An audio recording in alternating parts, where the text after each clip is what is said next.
I'm talking about this in case it's right for you, in case somebody you needs to hear it. I'm very aware that this is a message that isn't right for everybody. Not everybody is going to resonate with this. Not everybody is going to be able to connect to this. For those of you that can, when it's right, it feels like it really brings about this expansion, some peace. It brings a little bit of space in between the grief, the suffering, the pain, the disappointment of miscarriage. It starts to show you a bit more of an explanation, a few next steps. I don't know, it just seems to expand the path, give you another sense of where to go next. I'm going to talk to you a bit about where I'm coming at from this, because I don't see myself as the oracle. What I've learned over the past 15, 16 years, I've been a fertility therapist, and I've worked with women as a guide, as a detective, as a support coach, as a clinical advisor. I never ever expected to become so intuitive. I didn't know that I would begin to feel and understand things in the way that I now realise that I do and continue to learn to do every day. What's happened over the years is that I would get a sense while I'm working with a woman that I'm getting an understanding about something with her situation, and particularly feeling information that's coming in about her baby, a pregnancy that's coming, a pregnancy that's been lost, and it's as though it's a knowing. It's information that I've received as opposed to information that I've thought up myself. And for a long time in practice, I kept this to myself and thought, I'm obviously just making this up. I don't know if I can trust it, if this is real, if this is right. And so I would wait for things to play out, I think, to see, was I right? Did that make sense? Was my hunch about that accurate? And so many things happened, and I had so many very specific encounters that I couldn't explain any other way, that came true, that were that just made sense and that felt so right. I started to realize I could trust this. And the understanding that I have around miscarriage, as I say, not for everybody, and everybody is unique in their experience of this. The understanding that I have for so many women feels that expansive. It feels like it's completely right, and it's a knowing.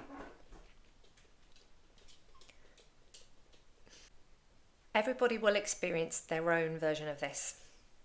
But the basic premise is you have an understanding in spirit that you don't necessarily have here in your human body. Now, I'm going to put a story to this because it comes to me in a story, because I think that's the easiest way to explain it and articulate it.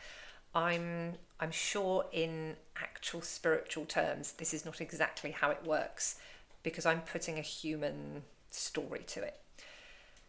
But imagine that you are in the spirit world, in some sense, in your consciousness, as a woman with the biggest heart, with the biggest intention to gift your maternal love. You come across a little soul that seems like they're suffering, that seems like they're struggling, and you go to them and you connect to them, and there's something between you. Now, they say to you in some form, I want to be held. I want to come, but I can't come all the way. I want to feel a little bit of what it is to be human, to have a human body in which to experience sensation and emotion. But I know that I'm not ready to take on a life. I know I'm not ready to come and live a full life. I just need a minute. I need a little while, and I want to feel held and safe and within somebody else's energy. I want to feel that unconditional love. And on some level, you, in your non-human form at this point, say to this soul, well, I'm your mum. I love you unconditionally, and I will do anything for you. Whatever is best for you, I will do, because you come first. And because in that sense we don't understand, or we're not relating it to what it is to be physical and to be human and to have this suffering that we have when we experience loss, we say yes anyway, because we don't totally get it, or on some level we understand that there's a bigger picture, a much bigger picture. And so we say, I'll take you as far as you're able to go, and then I'll let you go. Now, this isn't me saying there's a caveat here, you know, everything's fine, they're fine, they go off and they're delighted, and so you don't need to have pain because you know everything's okay. This isn't a spiritual bypass. This is just understanding the story. We are still going to suffer deeply in our loss of the babies that we so cherished and so wanted. Now, what I felt from those babies, and as I say, the women that I've relayed this to in their own unique way, for their own version of this story, because it's always different and the message is always slightly different, but the feeling of the immense joy and appreciation and gratitude that comes from this spirit that seems to have been set free, that seems to have been liberated, energized, whatever it is that they've needed and they've received, and they go off absolutely wild, like, you know, it's like fireworks. I can't even explain how powerful this feels to experience. And what they also do is they always bring you a gift. Now, when you're going through it, it's really hard to see that, and it's really hard to get comfort from it. But at some point, it might be later on, and it's not, everything happens for a reason, you know, so don't you worry, everything will be all right. It isn't that. It's, as I say, you will experience all the emotions of grief. Of course you will. This is about knowing that they're okay, that they do go off and they are absolutely overjoyed and overwhelmed with that, and they leave this gift for you that is something that you need, or something that they've agreed to have with you, some sort of connection, and they always have a promise. So for example, it might be, I'm going to be the guardian for the soul that's supposed to come all the way, the soul that's ready to come all the way, that wants to come all the way. It could be, actually, the experience of the miscarriage does something for the couple, or the mindset of one of you or both of you, helping you to feel more like you want to go that way, where maybe there was trepidation before.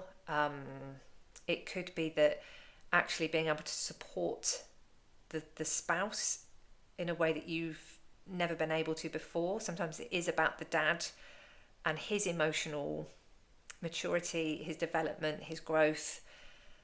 And it can be that there's something about the physical process of miscarriage that can be oddly cathartic or healing for the woman. In my case, I remember actually thinking, I know that this little soul has physically prompted a healing in my body that nothing else was able to do. No medicine, no surgery, no diet, no nothing could do the healing that needed to happen in order to make my uterus capable of a healthy, strong pregnancy. And in the weeks following the miscarriage, I could physically feel, it was like Reiki constantly on my belly.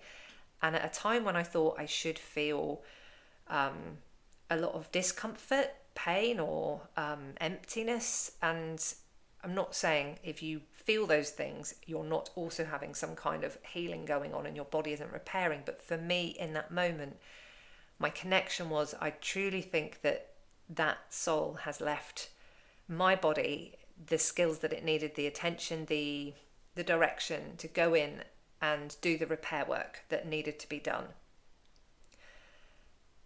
There's just so many different stories, and in a way, I wish I could actually ask some of the ladies, and maybe I will, some of the stories that really stick out, if I can share their very specific stories about the gifts that their babies left for them when they weren't able to come. This is really tricky to talk about, but I mean, there has been, in all the years I've worked like this, there's been the odd one lady, and this absolutely isn't everybody in this situation, but there has been one or two for whom they have miscarried, and we have ruled out everything physical, and we've ended up moving into the emotional, into the spiritual.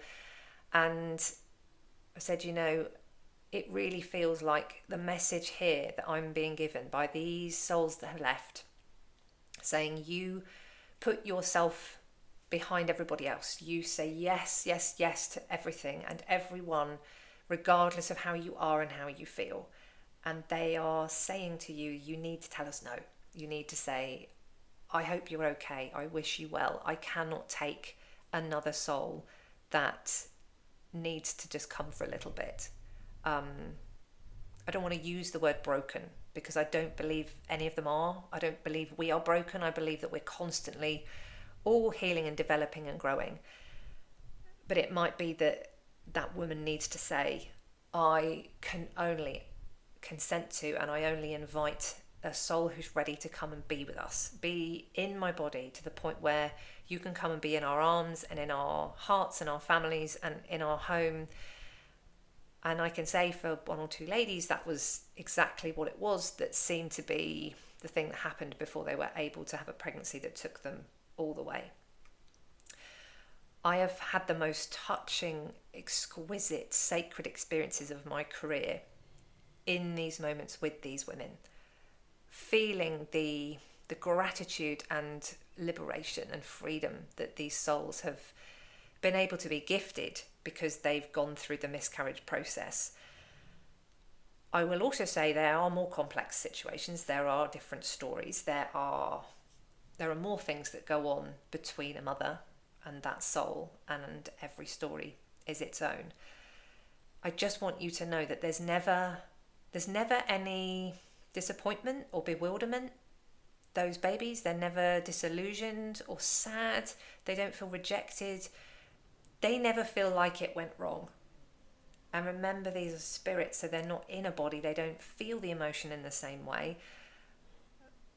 But whether there's been an abortion or whether there's been a miscarriage, whatever has happened, they never ever feel like it went wrong or like you did something wrong. I've never ever ever experienced this where like, well, I was coming, but they clearly thought this or that, or they weren't open enough, they weren't welcoming enough, they weren't sure, or she did this or she did that. It's never that. And I think part of our grieving cycle is we go through a bargaining phase. We ask lots of questions. Maybe it was this, maybe it was that, maybe it was because I did this or I didn't do enough of that. That's a normal part of grieving. That's exactly what we do in order to try to process what we're going through. So don't ever kind of pay too much attention to the questions behind that, because if you unpick it and unpick it and unpick it, you will try to pin it on something, but it never is that. They were never going to come all the way and then you did something to screw it up. It just doesn't work like that. And that's just something that I feel I know from all the many, many different experiences that I've had with women, the privilege that I've had to be in that intimate space and share those situations. What I think actually happens in these situations is the woman is open enough and I am focused enough and we are sharing this trust and it's a safe place, and somehow I begin to be able to intuit and interpret the message that her higher self is trying to give to her, but she's unable to receive that message at the time because of the pain, the suffering, the grief, everything that she's going through. And it's very powerful when it comes through somebody else. It's always very validating when the message comes from outside, even though it feels like it resonates so much because you know it's yours, you know it's your message and it makes sense. So that's how that seems to work, and that's what I'm convinced happens. Is I'm just simply reading and intuiting what her higher self says, what her higher self knows, and that wisdom that's coming from her that she just cannot quite intuit for herself. So if you are going through miscarriage at the moment, if you have any thoughts, any experiences to share, I'd love to hear your comments. And if you need any support, please do reach out. I've left my website link, and I do provide one-to-one sessions, and I just love to hear your stories and your take on things. So lots of love, and see you next time.